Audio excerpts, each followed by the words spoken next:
साथियों नमस्कार, मैं हूं नीरज पटेल और आप देख रहे हैं नेशनल जनमत। बगल में जो तस्वीर दिखाई दे रही है यह है आधुनिक समय के एकलव्य। नाम है छात्र नेता शरद यादव। आधुनिक द्रोणाचार्यों ने इनसे अंगूठा मांगा नहीं बल्कि बिना मांगे ही काट लिया। ये मैं इसलिए कह रहा हूं क्योंकि डॉक्टर शकुंतला मिश्रा राष्ट्रीय पुनर्विश्वविद्यालय से इनको निलंबित नहीं निष्कासित कर दिया गया है।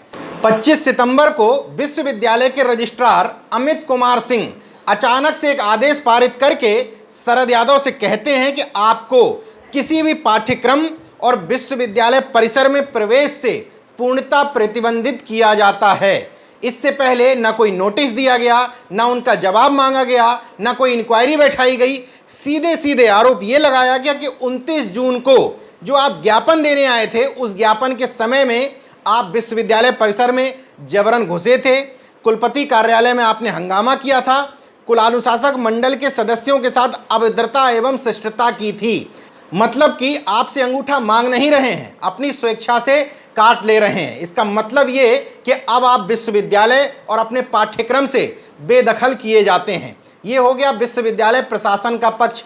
अब शरद यादव यानी कि जिस छात्र को विश्वविद्यालय ने निकाल दिया है उनका पक्ष सुन लीजिए। उनका पक्ष सुना जाना इसलिए जरूरी है क्योंकि वो समाजवादी छात्र इकाई के विश्वविद्यालय के अध्यक्ष हुआ करते थे।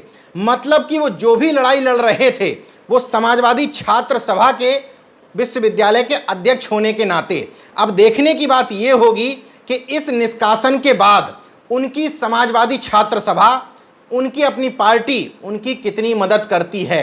क्योंकि अमूमन ऐसे मामलों में देखा गया है कि जब तक छात्र कुछ अच्छा कर रहा है, मुद्दों की बात उठा रहा है, तो निश्चित तौर पर उसके किए गए काम पार्टी को लाभ पहुंचाते हैं। लेकिन जब ऐसे छात्र मुसीबत में फंसते हैं तो उनके साथ कोई खड़ा नजर नहीं आता है। हम उम्मीद करते हैं कि शरद यादव के साथ न सिर्फ वो छात्र जिनके लिए उस दिन ये विश्वविद्यालय में पहुंचे थे और इनकी डिमांड थी कि कोरोना के समय में अगर कक्षाएं नहीं चल रही हैं तो बच्चों की फीस माफ़ की जाए, छात्रावास की फीस माफ़ की जाए और छात्रों को प्रमोट किया जाए। तो अगर छात्रों की समस्या को लेकर के वो लड़ाई लड़ रहे थे तो आज छात्रों को, उनके अपनी छात्र सभा को, उनकी अपनी पार्टी को उनके समर्थन में खड़ा होना चाहिए। सुनिए शरद यादव ने अपने पक्ष में क्या कहा। जब विश्वविद्यालय से आपको निष्कासित किया गया तो निष्कासित करते हुए आरोप क्या लगाए गए आपके ऊपर? निष्कासित करते समय इनका आरोप यह है कि मैं जब ज्ञापन देने 29 जून को विश्वविद्यालय में कुलपति साहब के पास गया था तो हम कुलपति साहब ने मिलने से मना कर दिया। तो हमने निवेदन किया बार बार कि हमको विश्वविद्यालय से कुलपति साहब से मिलाइए, मैं ज्ञापन देकर चला जाऊँगा। तो उस समय प्रोक्टोरियल टीम आ गई। प्रोक्टोरियल टीम कह रही है कि आप जो है उल्लंघन करके विश्वविद्यालय में घुसे हैं, आप कैसे घुस गए यूनिवर्सिटी के अंदर, आप घुसे कैसे? तो हमने भाई मैं यहाँ का छात्र हूँ, आने में क्या दिक्कत है, मैं ज्ञापन देने आया हूँ, ज्ञापन देके चला जाऊँगा।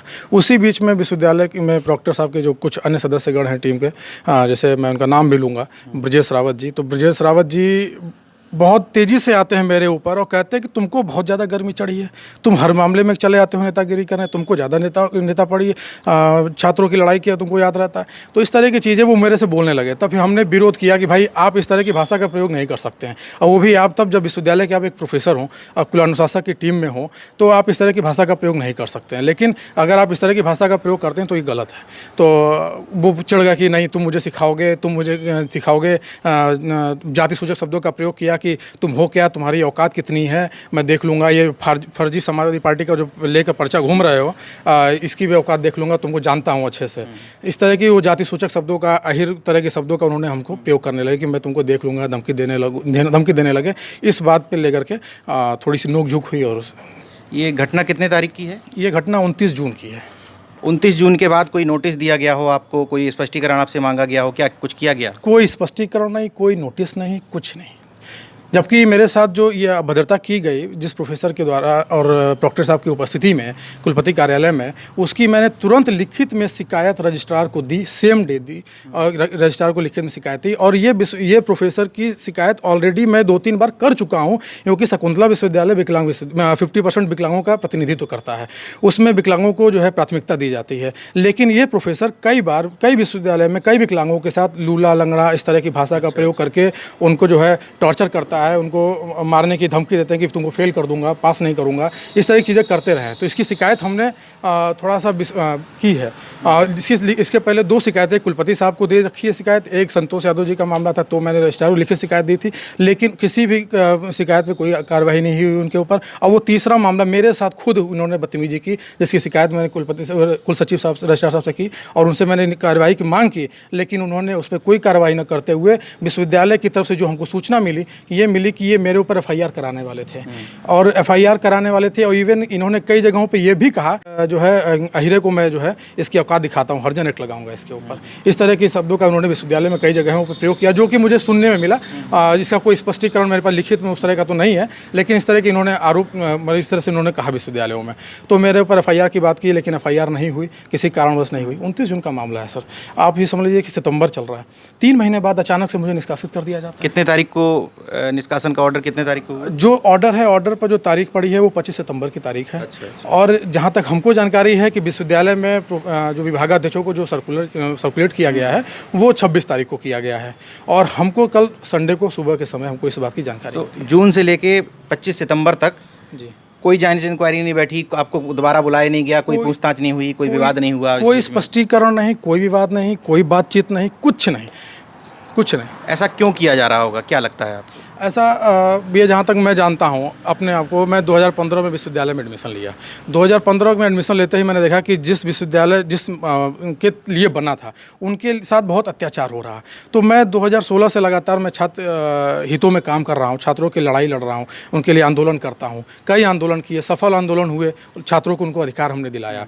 तो उस तरह से हम जब भी कोई आंदोलन करते हैं, कुछ भी बोलते हैं, तो विश्वविद्यालय को ये बात पसंद नहीं आती है। खासकर से तब जब ये सामंती विचारधारा और जातिवादी विचारधारा के लोग बैठे हों, जो बिल्कुल ही OBC और उस तरह के लोगों को जो है घृणा की दृष्टि से देखते हों कि जब जाति के शब्दों का प्रयोग करते तो आप अंदाज़ा लगा सकते हैं। इसलिए ये नहीं चाहते हैं कि कोई भी इस तरह का लड़का आकर के मेरे चैम्बर में घुसे और मुझसे क्वेश्चन करे, मेरी बातों से पूछे, कोई क्वेश्चन करे। इस तरह की चीज़ें कभी हम नहीं चाहते, इसलिए एक प्लानिंग के तहत हमको विश्वविद्यालय से निकालने का प्रयास कर रहे हैं। जैसे आपने एक प्रोफेसर का नाम लिया, इसके अलावा तमाम सारे लोग जो वहाँ चीफ प्रोक्टर से लेकर के रजिस्ट्रार या अन्य विभागों में भी हैं, तो उन लोगों का बर्ताव किस तरह का रहता है छात्रों के प्रति? मैं जहाँ तक जानता हूँ कि वर्तमान जो कुलानुशासक की टीम है, सबसे ज़्यादा अभद्र व्यवहार इस वर्तमान कुलानुशासक के मौजूदगी में होता है। क्योंकि जब मेरे साथ ये व्यवहार किया गया तो प्रॉक्टर साहब सामने मौजूद थे। आप अगर नहीं विश्वास है तो आप साक्ष्य के तौर पे कुलपति कार्यालय में कैमरे लगे हुए हैं, आप उसकी वीडियो मंगवा सकते हैं कि इन्होंने किस तरह से मेरे साथ अभद्रता की। ये इवन जब मैंने इनसे कहा कि इस तरह की बात आप प्रयोग कर रहे हैं, आप मेरे से ज़्यादा यंग हैं, आप मुझे मेरी औकात देखने की बात कर रहे हैं, मेरी पार्टी की औकात देखने की बात कर रहे हैं, समाजवादी पार्टी की आप औकात देखेंगे, आप यादव जाति सूचक शब्दों का प्रयोग करेंगे, तो वो बहुत तेजी से जोश में कुर्सी से अपनी चेयर से उठते हैं मुझे मारने के लिए। कुलपति कार्यालय की बात है। तो जब वो मुझे मारने के लिए उठते हैं तो मैं भी अपने डिफेंस में आगे बढ़ता हूं कि आप इस तरह से कैसे बोल सकते हैं। तो जब इस तरह की बात आती है तो ये प्रॉक्टर साहब लोग आगे बीच बराव कराते हैं। तो हमारे साथ जो 5-7 हमारे फ्रेंड गए थे, मित्र लोग गए थे ज्ञापन देने, तो उन लोगों ने जब ये देखा कि इस तरह की नौबत आ रही है, सब लोग घेर करके मुझे दबाने का प्रयास कर रहे हैं, तो मेरे साथ और भी लड़के आ जाते हैं। तो जैसे ही वो लोग आते हैं तो ये लोग कहते हैं कि आप कोविड-19 का उल्लंघन कर रहे हैं, अब बीमारी चल रही है, आप उल्लंघन कर रहे हैं। उसमें मेरे साथ एक जयसिंह लड़का विकलांग है, बैसाखी से था, उसके साथ अभद्रता करते हैं। उसको बोलते हैं कि उठा के तुमको जलवा दूंगा जेल में। तो कहता है ठीक है, आप कर दीजिए, मैं आतंकवादी थोड़ी हूँ। COE साहब आते हैं, कहते हैं कि ये लोग यूनिवर्सिटी में घुस कैसे गए, इनको आप पुलिस बुलवा के इनको भिजवाइए जेल। तो मैं कहता हूँ भाई भिजवा दीजिए, क्या करना है भाई, मैंने कोई गुनाह किया हो तो बताइए। छात्र हित की लड़ाई अगर लड़ना गुनाह है तो हाँ, मैं गुनहगार हूँ। अब क्या होगा अगला कदम, किस तरीके से अपने हक की लड़ाई लड़ेंगे आगे? अब देखिए, अब तो कल मुझे सूचना मिली है, उसके तहत जो तैयारियां हैं, तो मैं अपने लिए जो मेरे साथ अन्याय हुआ है उस अन्याय के लिए मैं लड़ाई लड़ूंगा। मैं उसके लिए अगर मुझे सड़कों पे आंदोलन करना पड़े तो मैं सड़क पे आंदोलन करूंगा। कोर्ट में मतलब जाना पड़ेगा तो मैं कोर्ट भी जाऊंगा। और अपनी चीज़ों को सोशल मीडिया के माध्यम से, आप लोगों के माध्यम, चैनल के माध्यम से, आंदोलन के माध्यम से, और जहां तक मैं अपनी पार्टी की बात कर रहा हूँ, पार्टी के माध्यम से मैं जो भी अपनी मजबूती से लड़ाई लड़ सकता हूँ वो लड़ूंगा। और मैं इस मुद्दे पर मैं बिल्कुल भी पीछे नहीं हटूंगा। क्योंकि इसमें मेरी कोई गलती नहीं है और पूरी तरह से इन्होंने मुझे गलत तरह से फंसाया है। इस प्रकरण का सबसे स्याह पक्ष ये है, क्या प्रोफेसर अपने छात्रों को भी जातिवादी नज़रिए से देखते हैं? अगर इसका उत्तर हाँ है तो तमाम सारे पिछड़े और दलित वर्ग के सियासतदानों को समझ लेना चाहिए कि जब उनकी सरकारें थीं तो उन्होंने कितनी बड़ी चूक की असिस्टेंट प्रोफेसर की भर्तियां पूरी ना करके। उन्होंने पूरा मौका दिया कि योगी आदित्यनाथ की सरकार बनेगी, उसमें दिनेश शर्मा जैसे उप मुख्यमंत्री बनेंगे और उच्च शिक्षा के मंत्री बनेंगे और तमाम सारे विश्वविद्यालयों में जातिवादी नज़रिए से असिस्टेंट प्रोफेसर से लेकर के प्रोफेसर भर देंगे। इसलिए मैं कहता हूं, बार बार अपील करता हूं कि असिस्टेंट प्रोफेसर और प्रोफेसर किसी भी छात्र के भविष्य के लिए एक महत्वपूर्ण कड़ी साबित होते हैं। इस पोस्ट को, इस पद को अंडर एस्टिमेट नहीं करना चाहिए। असिस्टेंट प्रोफेसर अगर किसी यूनिवर्सिटी में है तो वो प्रोफेसर के पद पर पहुंचने के बाद तमाम सारे छात्रों को पीएचडी करवाते हैं, तमाम सारी जगह पर इंटरव्यू लेने जाते हैं, तमाम लोगों को वाइवा में नंबर देते हैं, उनके कॉपी चेक करने के बाद नंबर देते हैं। मतलब कि अपने पूरे कार्यकाल में हजारों लाखों छात्रों के भविष्य निर्माता होते हैं। इसीलिए विश्वविद्यालय बेहद अहम हैं। यहीं से छात्र राजनीति की भी शुरुआत होती है और यहीं से भी दूषित मानसिकता और जातिवाद की गंदी राजनीति की भी शुरुआत होती है। कहते हैं यथा राजा तथा प्रजा, मतलब राजा जिस तरह का होता है उसकी प्रजा उसी तरह की हो जाती है। और राजा की प्रजा का मतलब मुख्यमंत्री के सरकारी कर्मचारी। चूंकि ये राज्य विश्वविद्यालय के कुलाधिपति राज्यपाल नहीं होते हैं, इसके नियम के अनुसार मुख्यमंत्री ही इसके कुलाधिपति होते हैं।